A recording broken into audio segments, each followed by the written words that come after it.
સંજેલી તાલુકામાં ગેરકાયદેસર દબાણોને લઈને ફરીથી મુદ્દો ગરમાયો છે। ટીડીઓના અધ્યક્ષસ્થાને યોજાયેલી સામાન્ય સભામાં દબાણ દૂર કરવા ઠરાવ કર્યા બાદ ગ્રામ પંચાયતમાં ફરી પંચાયતની બોડી દ્વારા દબાણ દૂર કરવા ઠરાવ કરતા દબાણકારોમાં ફફડાટ ફેલાયો છે। ગુજરાતના મુખ્યમંત્રી ભૂપેન્દ્ર પટેલની કડક શબ્દોમાં ટકોર બાદ તંત્ર દ્વારા દબાણ દૂર કરવામાં નિષ્ફળ નીવડ્યું છે, ત્યારે ટીડીઓને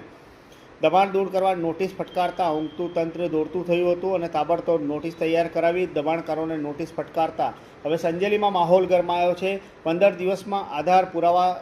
સાથે રજૂ કરવા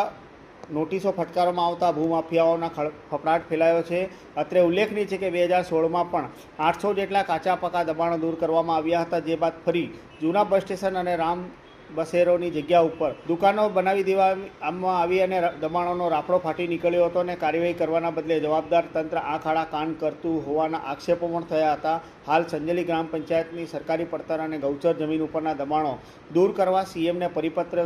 કરી જાણ કરવામાં આવી હતી, જેને પણ સ્થાનિક તંત્ર અને ટીડીઓ દ્વારા ગોળીને પી જતા પંચાયત તલાટી સરપંચ દ્વારા કાર્યવાહી